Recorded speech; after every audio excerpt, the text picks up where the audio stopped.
বলা যাবে না যে বাবা তুমি এত রাতে কোথায় গিয়েছিল, কেন তুমি এত নেশা পান করো, বলতে হবে। হ্যাঁ, সেটাও জানি যে অনেকে ছেলেরা মা বাবার কথা দাম দেয় না। কেন দিবে না? ছোট থেকে তাকে শিক্ষা দিতে হবে যে এই নেশার দিকে জড়িত থাকতে হবে না, লেখাপড়ার দিকে এগিয়ে যাও, আমরা আছি মা বাবারা। অনেকে পরিবারে ছেলেরাই বলে যে আমার মা বাবারাই তো খায়, সেটা ঠিক আছে, মা বাবারা খাবে তাই দেখে আমরা ছেলেরা খাবো, এটা তো ঠিক না। আমাদেরকে ভবিষ্যৎ মা বাবারা আমাদেরকে আগিয়ে দিবে কিভাবে, সেটা মা বাবাদেরকে বলতে হবে। তাহলে কেন ছেলেরা, সেই যুবকরা তারা নেশা পানি করবে?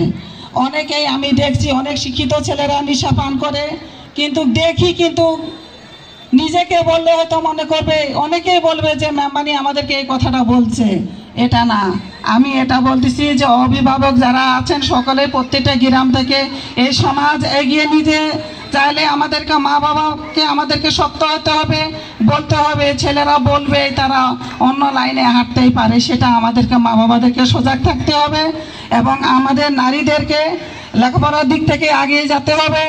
অনেকেই স্কুলমুখী হারিয়ে ফেলছে, আমি দেখি না, এর আগে ছিল অনেকেই, আমাদের রতনপুর স্কুলে যেত, ধানজিরিতে যেত, এখন অনেক কম। কেন আমরা এই স্কুলটা আমরা কেন হারিয়ে দিব? কেন আমাদের ছেলে মেয়েরা যাবে না? এটা সবাই আমাদেরকে মা বাবাদেরকে লক্ষ্য রাখতে হবে এবং সমাজটা আমাদেরকে ভালো কাঠামো রাখতে হবে, ভালো সম্মানভাবে রাখতে হবে। এই বলে আমার কথা আমি শেষ করলাম। সবাইকে নমস্কার, জোহার, গল লাগে।